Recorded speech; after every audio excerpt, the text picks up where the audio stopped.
Oi, gente, tudo bem? Bom, prazer estar aqui conversando com todos vocês hoje. Mais do que contar um pouquinho a história, eu vou falar um pouquinho rápido sobre o que era o WebProva, um pouquinho da trajetória, um pouquinho do que eu já fiz.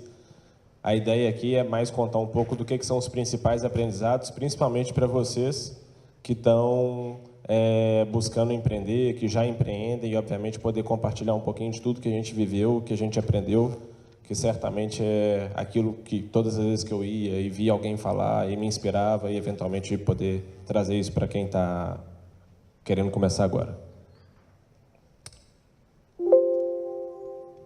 Ops. Bugou.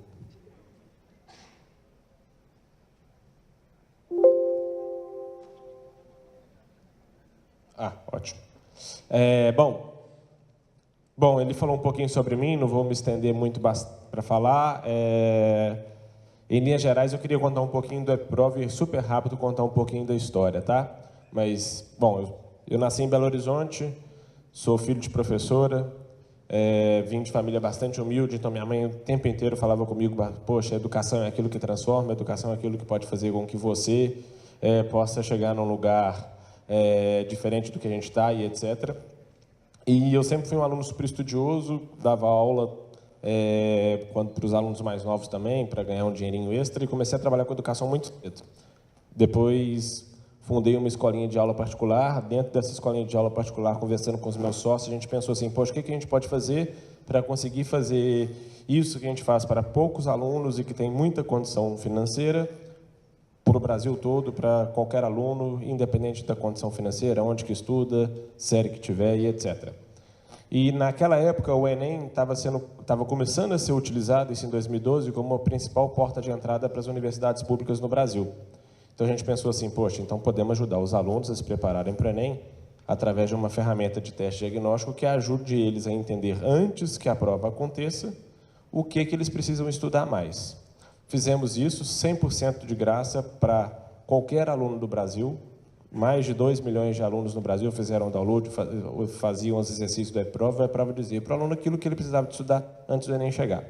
Nunca cobramos absolutamente nada de nenhum aluno, e o que a gente fazia para conseguir sobreviver e crescer a empresa era transformar todos esses dados oriundos das interações dos alunos dentro da plataforma em relatórios diagnósticos pedagógicos, e a gente transformava, obviamente, tudo anônimo, e a gente transformava esse relatório em inteligência e comercializava essa inteligência para instituições de ensino. Em 2012, a gente fundou o WebProva. Em 2013, a gente foi acelerado pelo Startup Brasil, do Ministério de Ciências e Tecnologias. Em 2014, a gente foi acelerado pela Fundação Lema. Em 2015, a gente foi investido pelo eBricks, que é um dos principais fundos de Venture Capital do Brasil. Em 2016, a gente foi investido pelo Google, no programa Google Launchpad Accelerator Program. Em 2017, a gente foi vendido para a Somos, uma das principais transações de EdTech de toda a América Latina. Na Somos, eu tive a oportunidade de liderar produto, marketing, data science e estratégia, e depois assumi a vertical de B2C, digital, até dezembro do ano passado, que foi quando a Somos também foi vendida para a Croton, que é o maior grupo de educação do mundo. Então, super rapidinho, essa é um pouco da trajetória, mas o que interessa vem agora, que é o que são os principais aprendizados dessa jornada. Então, primeiro, que eu acho que só ele era suficiente, não precisava nem de continuar falando sobre os restantes, mas foco em gente boa. Se quem está com interesse em empreender, quem está empreendendo, a probabilidade de você ter sucesso é 100% igual à capacidade que você tiver de trazer pessoas boas para dentro da sua organização. Gente é a coisa mais importante que qualquer organização vai ter. Um bom administrador de empresa é um bom administrador de gente. E quando a gente fala gente, a gente fala da qualidade das pessoas com que a gente tem no time, da qualidade das pessoas que a gente tem como sócio, da qualidade das pessoas que são nossos investidores, da qualidade das pessoas que são os nossos clientes e os nossos fornecedores. Tudo isso, esse é o capítulo mais importante. O bom administrador é aquele que deve gastar 70%, 80%, 90% dele preocupado com pessoas. O resto é tudo consequência, porque com boas pessoas, as pessoas bem incentivadas, uma organização que deixa as pessoas com autonomia e com tudo que for possível em termos de insumo para elas poderem trabalhar, certamente vai ter uma probabilidade enorme de êxito e as pessoas se preocupam com o que interessa no dia a dia. Essa é a lógica, então foco em gente muito boa. A segunda coisa é aprender com os erros. É muito mais fácil quando a gente tem a capacidade de deixar as pessoas e deixar a organização fazer vários testes. Vários desses testes vão dar errado e não tem problema, desde que a gente aprenda com aquele erro, classifique, registre, aprenda e não cometa ele de novo. Se a gente encara a vida assim, se a gente encara a empresa assim, se a gente encara todos os experimentos assim, nunca vai ter momento ruim, porque o teste ele pode dar certo, que ótimo, ele vai ter o resultado alcançado, esperado, mas em contrapartida, se ele der errado, que ótimo, deu um mega aprendizado e nós não vamos errar isso nunca mais. E esse erro ele não pode ser individual, ele tem que ser um erro da organização. O que isso significa? Isso significa que, uma vez errado, ele é registrado, comunicado para toda a organização e celebrado como fonte de conhecimento. Então, é muito importante deixar a empresa e as pessoas com liberdade para errar, mas muito importante, mais importante ainda, é aprender com erro. Outro capítulo que para a gente foi fundamental é transparência. É vital que as pessoas tenham acesso ao máximo de informação possível, que tenham contexto, porque só assim que elas vão tomar as melhores decisões. Aquele negócio de que isso a gente não pode falar, aquilo não pode ser dito, ou isso eu falo na costa de outra pessoa, esquece. Isso é atalho para o fracasso. A lógica das coisas funcionarem bem é as pessoas terem informação, saberem ter o máximo de acesso à informação para poder tomar a melhor decisão.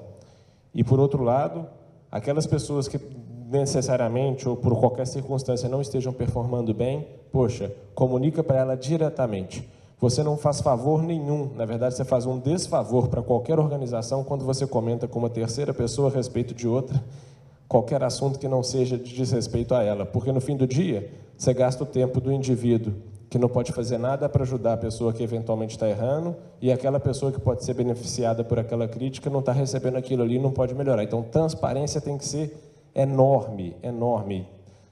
Dados abertos, metas claras, todo mundo sabendo para onde que tem que ir, tendo um amplo contexto da organização.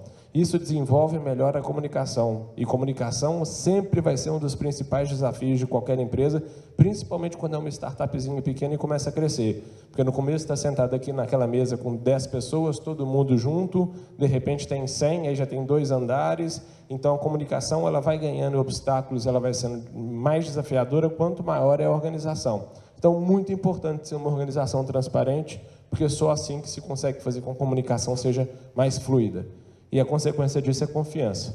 As pessoas que têm confiança nos locais que elas trabalham, nos gestores que elas têm como líder, certamente vão performar melhor.